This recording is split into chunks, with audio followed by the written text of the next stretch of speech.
Imagine this. You open up a refrigerator after a long day in the cold, cold weather, and this is what you see. Some cabbage, some bacon, onion, and some garlic. That's about it. Not too appealing on their own. However, when combined, they turn into a delicious peasant food that has been consumed by people the world over, especially in Ireland.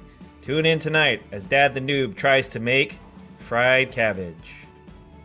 Hi, Dad the Noob here, and we're back again with Dad the Noob tries to cook something. In this case, something is fried cabbage. Fried cabbage, what is that? Well, it is exactly that. It's cabbage that is fried. So right now, what we're going to do is go over coring of a cabbage, because that's what this recipe calls for. I have no idea what coring is, so I'm just going to take my knife, stick it in here, poke it around a little bit, and see what happens. Hopefully I don't cut myself and bleed all over the place. Some steady action going on. Stabby McStabums. This poor cabbage never stood a chance. This cabbage wandered to the wrong side of the produce section and got. Alright, so there's that. That was satisfying. I know, it's gross. Cabbage. So it says to dice it, and this isn't the right knife for it. So we're going to get our curving knife here and cut this bad boy to shreds. I think you should just use half of the cabbage. Think so? Yeah. Or maybe like 3/4 of the other one. Like 1 3/4.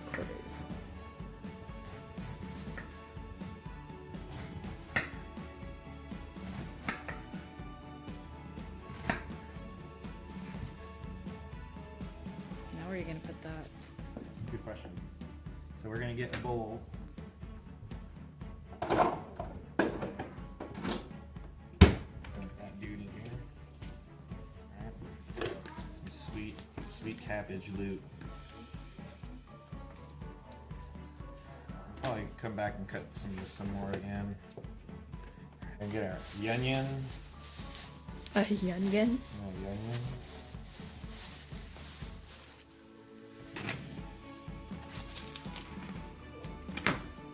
Again, this is a good recipe for people that are just starting out on their own, don't have a whole lot of money, or open the refrigerator one day and just like found nothing other than a head of cabbage, some onions, garlic, and some bacon that was left over from previous breakfasts.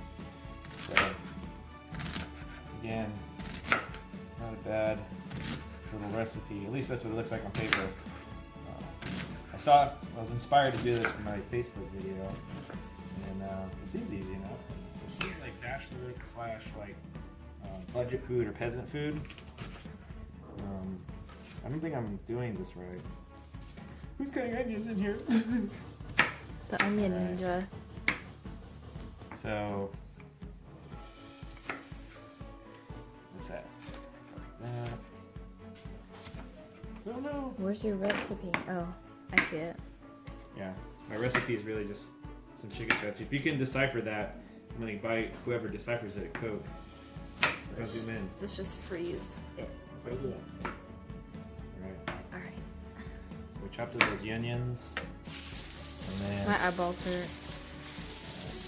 the onions. The soul of the onion escaping. It's getting into your eyeballs because it took the wrong detour to heaven and went to your eyes. That's why you're crying. I don't think that's true. I just totally made that up. So now we're gonna get our garlic. It says 2 cloves, but I don't know what the clove is. I think it's these little butt things, but yeah. So while I prep this up, I'm gonna get the rest of the ingredients ready. Thank you for watching me core this cabbage.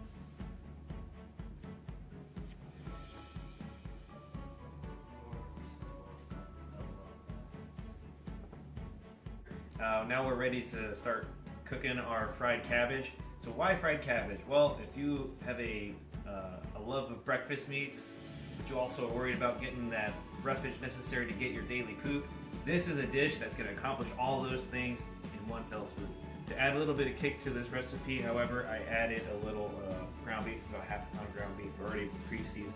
Right. And we're back. So, again, because I don't plan most things out, I decided to throw in the ground beef in. So, for further review, We decided to move the bacon out of the pot and put it in its own pan, mostly because it was getting boiled in the fat that was coming out of the ground beef. But that's alright.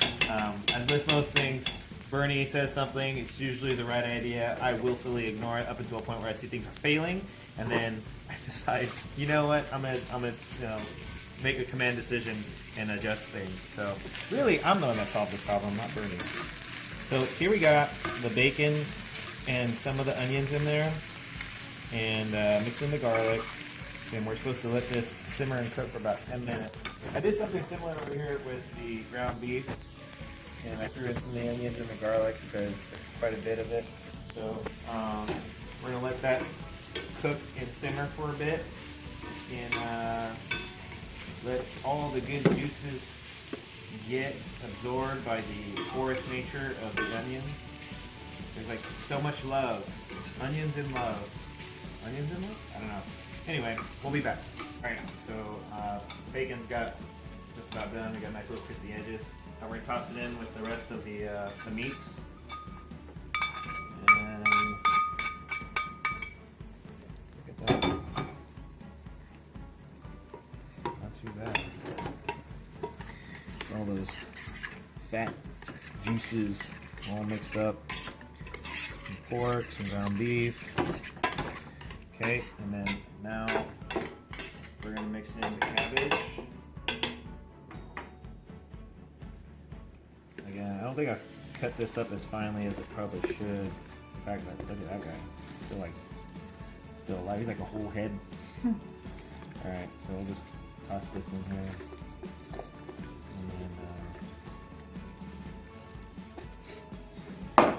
I'm gonna do it this way. Alright, cut this up a little bit more.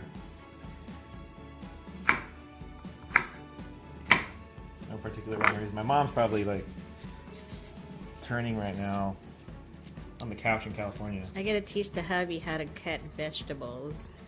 If it's not a carrot and you can't grab it with your hand and eat it, stick it in your mouth and eat it, it's probably too much work. Probably should just gnaw on the head of cabbage like a zombie. Alright, so we're gonna fold all this stuff together and let it cook for another 10 minutes, and then we're gonna mix in our seasoning, and then we're gonna cover it and let it simmer for about 30 minutes and see how this bad boy turns out. But yeah, I can already tell this the cabbage is probably too big right now, so we'll see. It'll cook appropriately. I just wanted to absorb all the flavors of the bacon and the ground beef. But the good news is it'll soak up all the juices, all the fat from the meat. So we'll see how this turns out. See in a bit. Hey Bernie, come over here and check this out. Take a smell. What do you think? It looks good, doesn't it? Yeah, it looks good. That doesn't sound very reassuring. And the finished product. Ta-da! Some fried cabbage, a la DadTheNoob. Some nice juices here, and whoa, there's some steam going on. And there it be. We got some bacon there. It's nice and soggy. It should complement very well with our steamed rice. And the initial response from Nathan was what? Ugh. All right, yeah. So on the surface, it's not. Doesn't look like it has the culinary street appeal as most. It doesn't look appetizing. Nathan says it doesn't look appetizing, but that's true with most peasant foods. But just like we learned from Shrek, and like ogres, onions have layers, or is it the other way around? In this case, this dish will have layers. Stay tuned as we have our taste test. So we're going to do the taste test now to make sure that the cabbage is thoroughly cooked and not firm.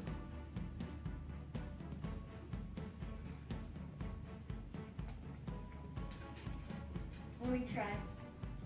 That's bad. All right. Ew.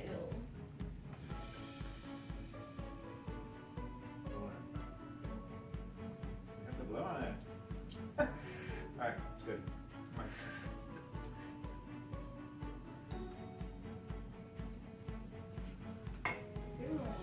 on.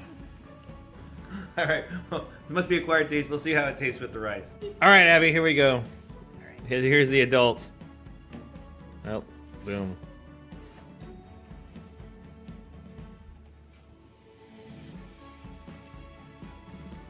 What do you think?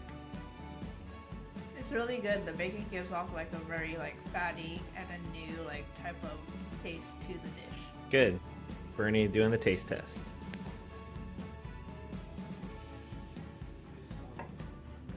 What do you think? Interesting. Is that code for bad or what? Interesting. It has flavor. All right, well, good. Has flavor. A lot of potential, right? Yeah. All right, well, we'll see.